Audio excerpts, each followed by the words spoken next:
Believe in yourself, 'cause it starts with you, and then everyone else will believe you too. And if it looks like you're the only believer around, just keep on believing, don't put yourself down, just believe. Our guest this week both grew up in Pontiac, Michigan.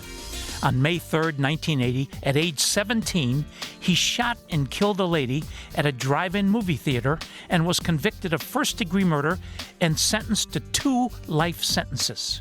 She visited him in prison for 40 years, and they were married in 2005. Their story is living proof that love conquers all and that there are second chances in life. Their names, Ronnie Waters and Felecia Tyson-Waters. And we're honored to have them as our guest. And I'm Jack Krasula, and this is Anything is Possible on 760 WJR.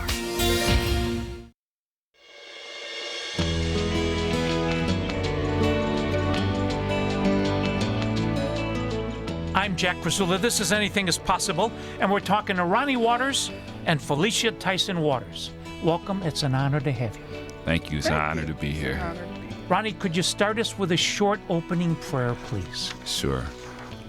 Heavenly Father, thank you for the opportunity to be here and to speak with Jack and all of his listeners.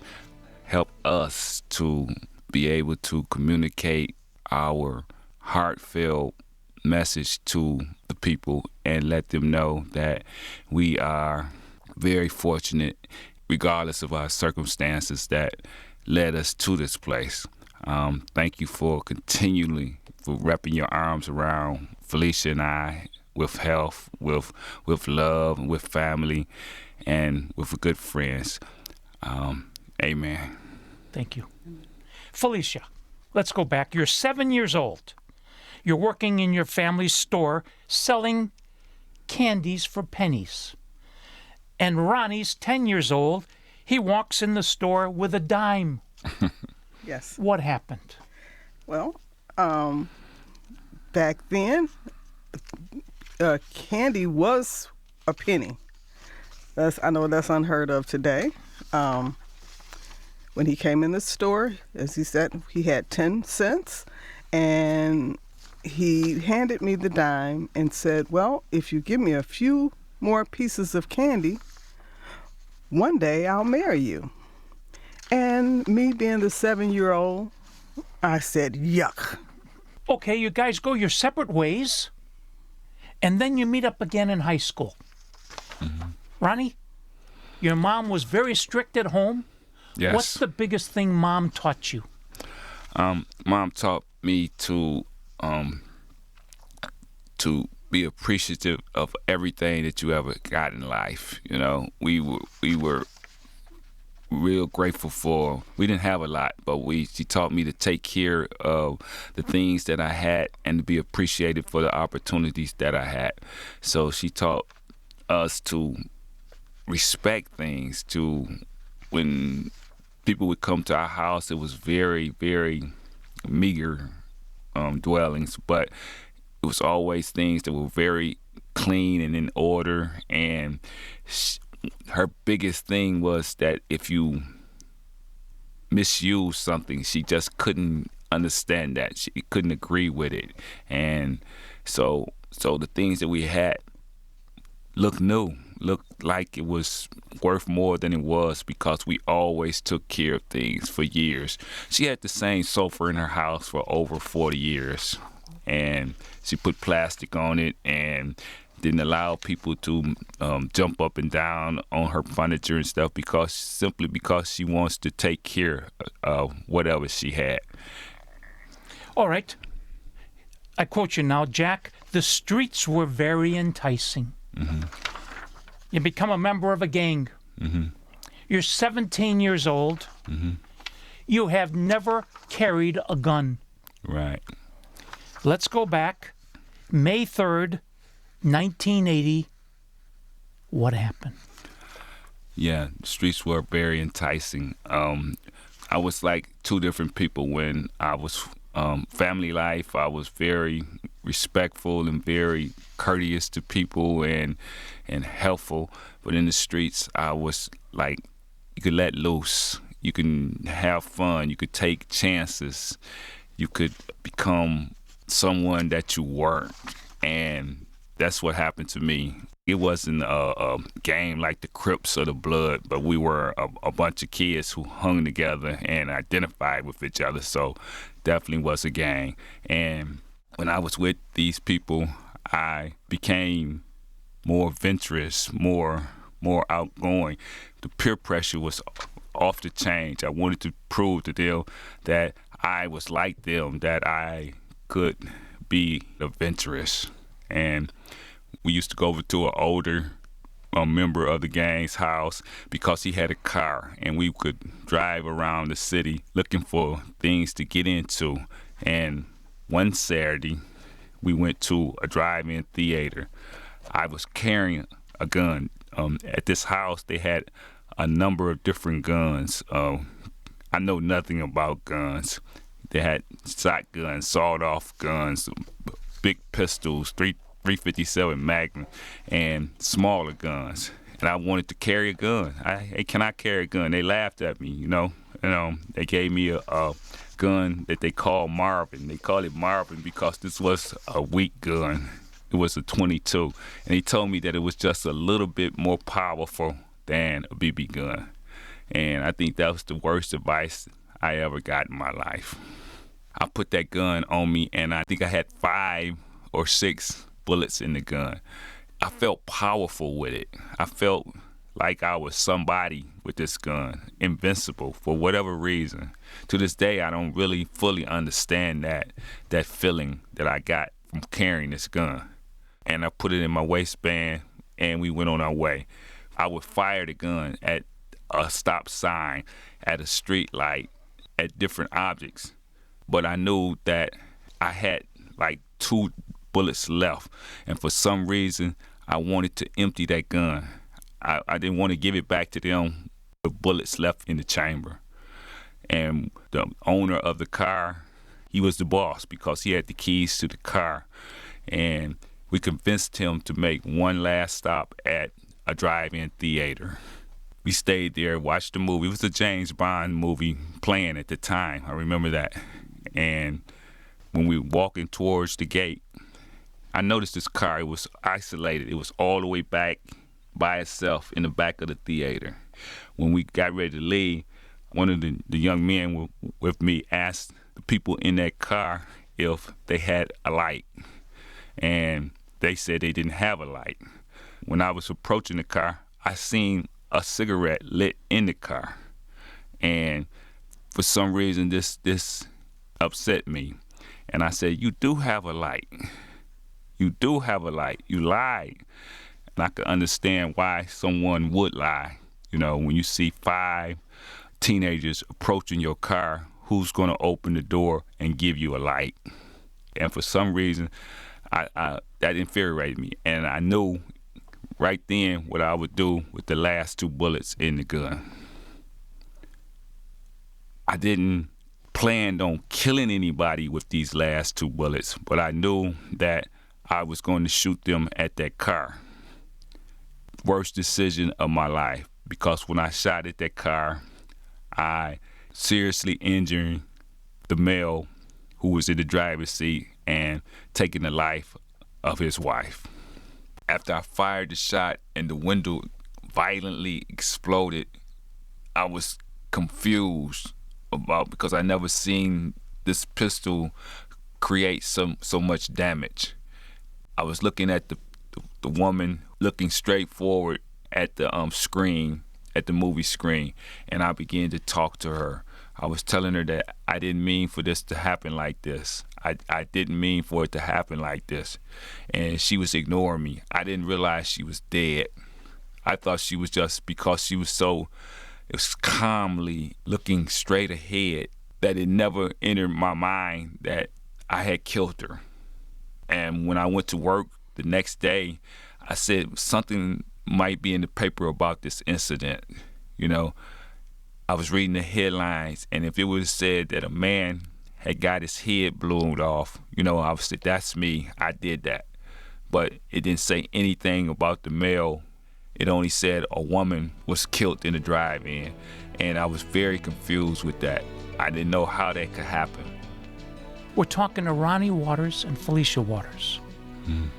Ronnie was then convicted first-degree murder and assault to commit. With intent to commit murder. Yeah. And I'm Jack Krasula, and this is Anything is Possible on 760 WJR.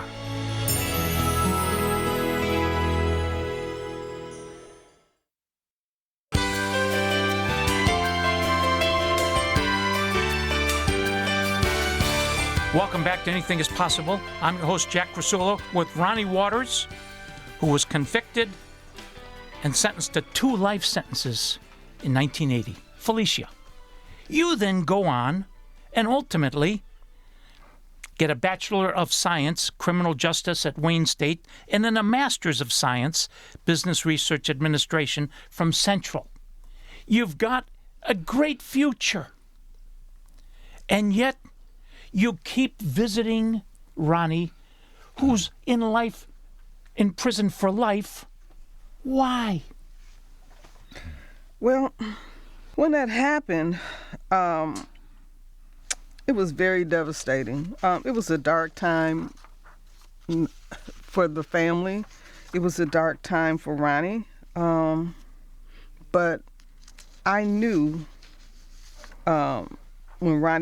when this happened, that he wasn't trying to kill the individuals. And I knew from the moment it happened that he was remorseful. Throughout the 40 years of me visiting him, he always remained remorseful.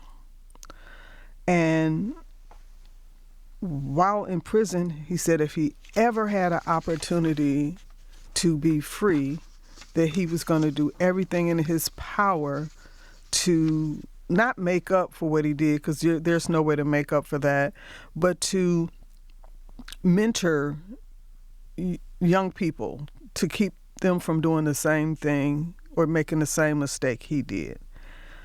So he kept his promise upon his release. He's been very remorseful. He's helped any individual who's asked for help. He's helped people who have not asked for help.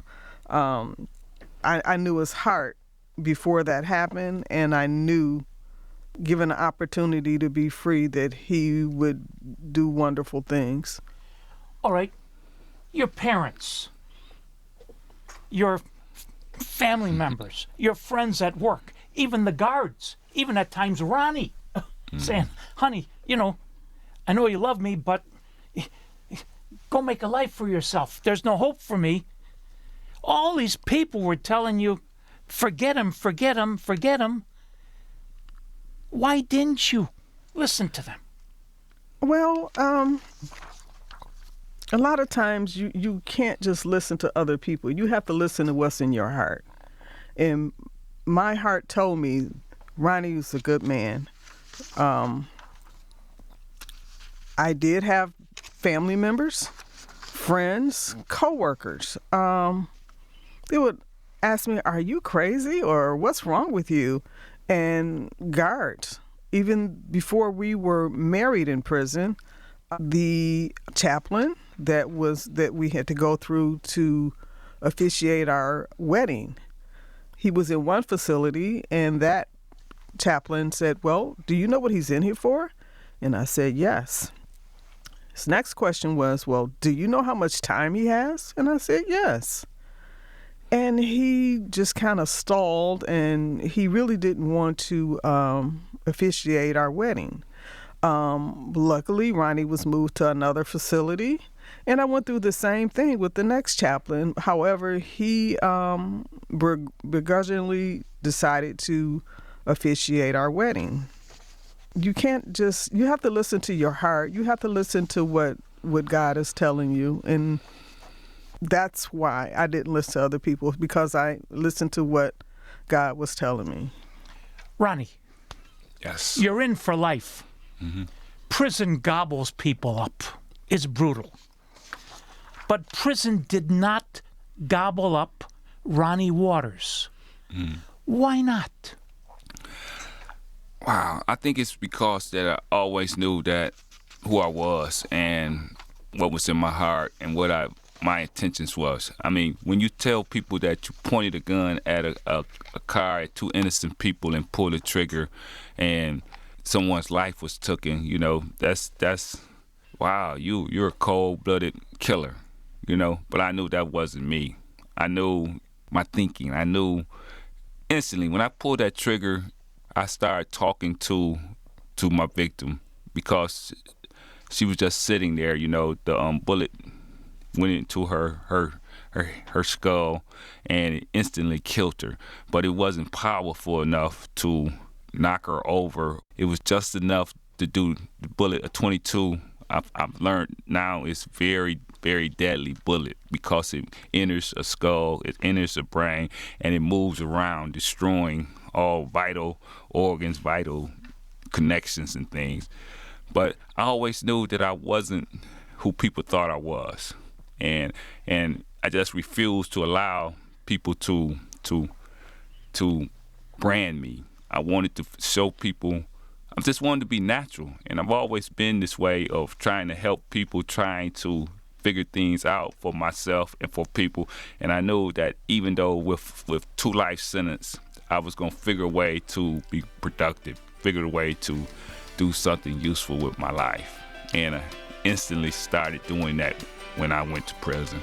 We're talking Ronnie Waters, Felecia Tyson-Waters. When we come back, we're going to ask him about Psalm 23. Okay. And I'm Jack Krasula, and this is Anything is Possible on 760 WJR.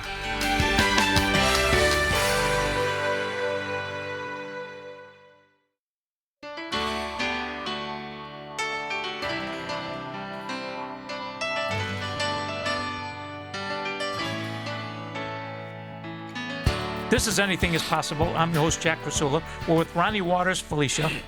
Ronnie was sentenced to 2 life sentences in 1980. Felecia kept visiting him. 25 years later, in 2005, they got married. No flowers, no wedding dress, in prison. Okay, Psalm 23. The Lord is my shepherd, I shall not want. He makes me lie down in green pastures. He leads me beside still waters. He restores my soul. He leads me in paths of righteousness for his name's sake. Even though I walk through the valley of the shadow of death, I will fear no evil.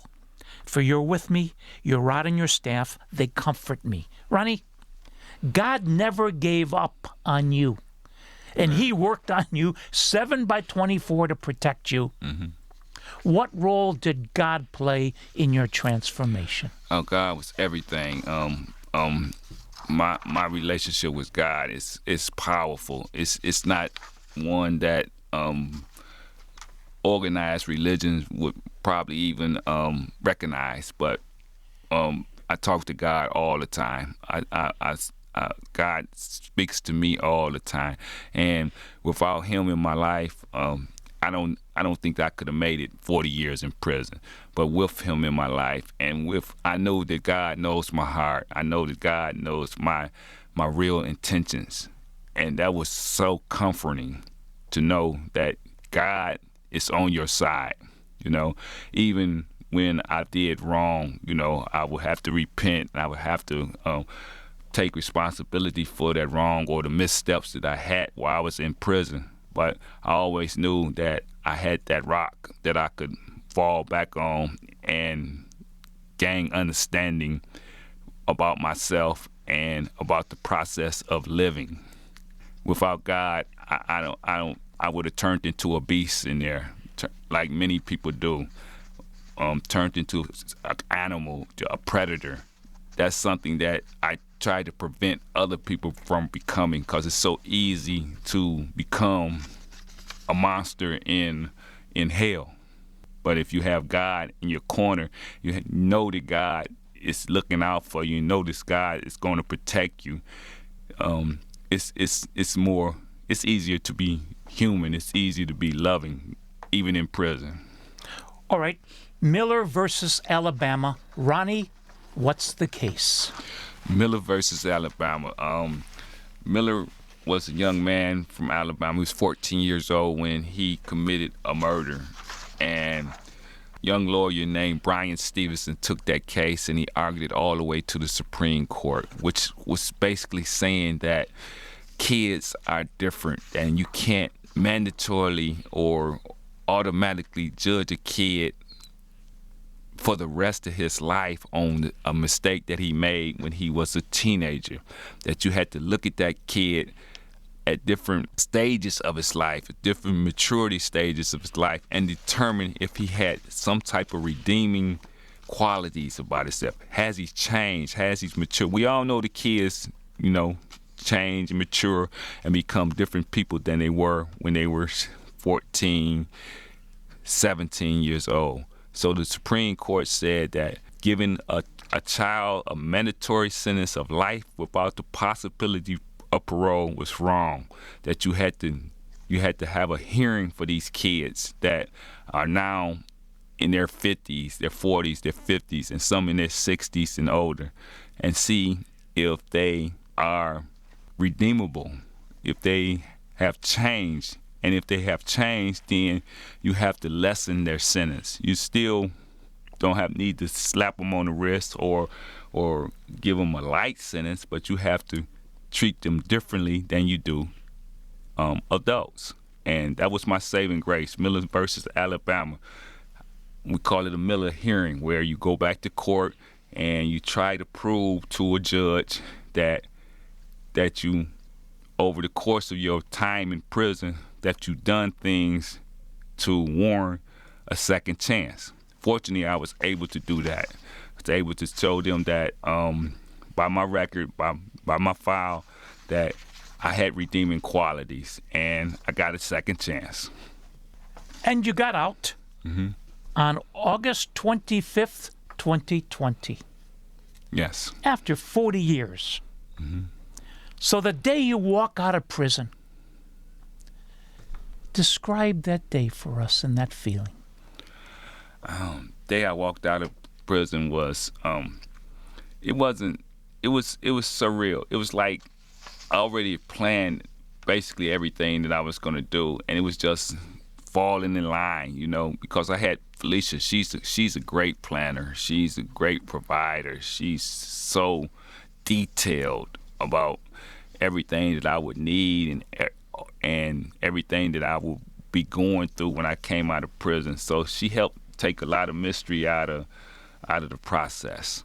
I came out and I was just excited to go to a fast food restaurant or just put on regular clothes and ride in the car. I actually got motion sick when I got into the car because I wasn't used to moving around like that in the car. And I didn't mind it because I was moving around, and I was moving around with Felecia. So it was a very exciting time, but at the same time, it was planned out almost step for step because she's a very detailed woman. All right, Felecia, recently I heard you give a speech. The two of you give a speech. Yes. And I think the name of the speech was, How Can You Love a Murderer? What was the basic message you tried to get across during that speech? Okay, the basic message was, you said, how do you love a murderer? I'm looking at the whole man, not just the act that he committed. He committed that act when he was a child. But as Ronnie said, we look at some of the things that Brian Stevens has done over the years, and one of the things Brian Stevens, the author of Just Mercy, said, each of us is more than the worst thing we've ever done. So this is how I can love a murderer. I see the whole person, not just the mistake that he made. I see the man that he's grew to become. I see the man who serves, the man who inspires, the man who lives each day trying to make things right. So how can I love a murderer? Because love isn't blind. It sees clearly and still chooses mercy. Love is brave. It walks through pain and still believes in redemption. And when you put God in the center of it, love doesn't just heal, it transforms into a testimony of grace. You said something about Ronnie being in prison. We talked about being in a dark place. But if you have God in your life, there's light. And you can be in a dark room.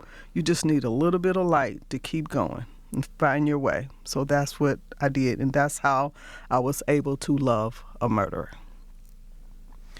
Felecia, I've asked a lot of people in the last 21 years a lot of questions on this show. That's one of the best answers I've ever heard in my life. Well, Thank you. I agree.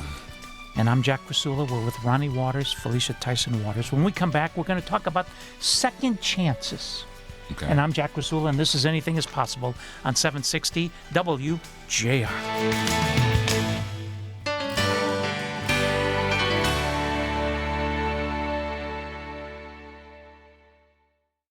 You've been listening to your inspirational fireside chat, Anything is Possible, for nearly 20 years. This is Anything is Possible, and I'm Jack Krasula. But what has Jack been up to lately? Search at AIP Speaker Series and find out. Jack has interviewed thousands of historical voices, some of whom have offered him their philosophy of life, like Tom Izzo. And Tom writes, work hard, persistence always wins out, discipline is the highest form of love. Stay humble. The great Ernie Harwell. My aim is to do justice, love mercy, and walk humbly with God. And the voices of our generation. I am reassured continuously that His unfathomable love and mercy are the greatest gifts of my life and my constant source of strength, reassurance, and guidance. His Holiness, Pope Francis. At AIP Speakers Series is the YouTube channel where all of these jewels can be heard, including some of Anything is Possible's greatest guests. And we're with Mitch Albom. The Little Liar is really a book about truth and lies and the price we pay when we lie. This is Anything is Possible, and with Tom Watson. My father loved to play with the pros at the club. Developed a very quick friendship with Stan and played some golf with him. And then he would ask me to play golf with him and Stan. Our guest this week was born with a rare disorder characterized by the absence of arms and legs. His name, Nick Vujicic. Something that every human being actually deals with, Jack. It's the choice of continuing to believe or giving up. And recordings of the AIP Speaker Series events at St. John's Resort. Go to YouTube and search at AIP Speaker Series. It's free. And remember, Anything is possible. Spohom.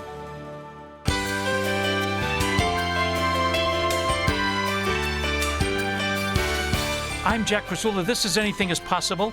We're talking to Ronnie Waters and his wife, Felecia Tyson-Waters. Ronnie, the two of you spend a lot of time now talking to anybody and everybody about giving people second chances. We're in the Christmas season, the giving season. Talk about giving someone a second chance. Second chances. Wow, that's really what we're all about, because when you commit the crime that I committed, and so many people were determined not to give me a second chance, determined that they knew who I was and I wasn't worthy of a second chance. And so when I got that second chance, I wanted to make sure that I made the best of it. And the way that I feel I can make the best of it is to try to give other people that I left behind in prison, that I know have transformed their life, I know have changed and became just giving and loving human beings, giving them a second chance also, because there's nothing extraordinary about me. It's nothing extraordinary about Felecia. It's just, we just people, and there's so many other people like us who deserve a second chance that we feel it's our obligation to shed light on them so they can get it too, so they can have an opportunity to come out here and be productive citizens, be be people who care about their communities and involved in their communities and doing things to educate their community, so we can all just be better, just be more loving, be more caring about each other. And this is what we do. Everywhere we go, we just spread the word about. I'm always talking about the people that I left behind, and how they deserve the same opportunities that I got. And hopefully I'm out here just making their transition back, or making my judge, when they resentenced me, she was saying that she was going to keep an eye on me, and she wanted me to do, she wanted me to stay true to the things that I was saying. And I made a promise to her that I would, and that I would just keep trying to be positive, keep trying to help people similarly situated as myself. And I think by my example, it makes her decisions that she has to make in the future a little bit easier. And that makes me feel good that I'm providing second chances for the people that I left behind. Felecia. Yes. God loves each of us more than anyone else, more than we love ourselves, Yes. right? Yes. If there's a listener this evening that says, God can't forgive me what I've done, and also I can't forgive myself, what do you say to that person? I say to that person, one, get out of your head, because you're lying to yourself. God does forgive. You have to have faith. You have to believe that He is a forgiving God. We are a prime example of that. I mean, we all make mistakes. And if you look at it like this, you have a child. You tell your child, don't touch that, and the child ends up touching it anyway. Are you going to not forgive them because they made a mistake? No, you're not. You're gonna chastise them at some point, but you're still going to love them. You're still going to forgive them and just ask them not to do it again. So you're giving your child a second chance. So we are the children of God. So why wouldn't He do the same thing for us? Ronnie, there's a young kid tonight listening who's finding the streets very enticing, adventurous. What would you say to that kid, and what would you say to the mom of that young kid? I would tell that kid that he has to find different alternatives than just the streets. The streets are very enticing, but the streets are so unforgiving. You make a mistake in the streets and you end up dead or in prison for the rest of your life.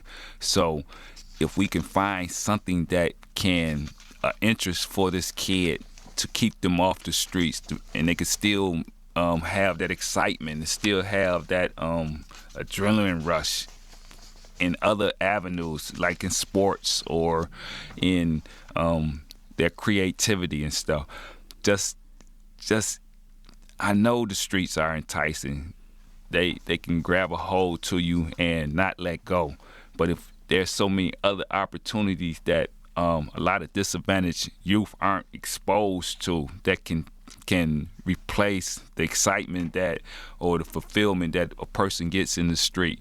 So we need to bring resources to people, to young people who are addicted to the streets. And if I had the resources that, not necessarily just the resources, but if I had different opportunities, then I would have gravitated towards those opportunities and left the streets behind. But when you in the streets, people need to educate you on how unforgiving they are. And the parents need help with, particularly single women with children. They need help with trying to figure out other opportunities for kids other than the streets. And when you offer these opportunities to kids, they gravitate towards them, you know? So we got to find more resources, find more opportunities for kids. Otherwise, they're going to go to the streets and just be ziggity boom, as we used to say in prison, meaning completely out of control, and make decisions that they will regret in the future. So the more resources, the more opportunities that we can present to kids, the less likely that they will make bad choices of just living in the streets or glorifying street life, because it's a dead-end street. Felecia. Yes. There's a listener that says, wow. I think I should give this person a second chance, but I'm afraid to. What do you say to that person? First of all, you cannot live your life in fear. You know, I've been afraid to do a lot of things, but I've tried them, and after I've done them, it's like, wow, I'm glad I did. You know, we can't live our life in fear. You have to just move forward and try. You know, after you've tried, if there's a fail, I don't list it as a failure. I list it as a lesson learned. And try again. It's like, well, you know, it didn't work this time. Let me try it a different way. So I would say to the listener, do not live your life or let your life lead you based in fear. Felecia Tyson-Waters, Ronnie Waters, it's an honor to know you. I admire what the two of you are doing, how you're living your life every day. Keep it up. Thank you. Thank you. Thank you. Please join us next week. Until then, I'm Jack Krasula. Thanks for listening, and make it a great week, because with God, anything is possible. Spahn. Believe in yourself.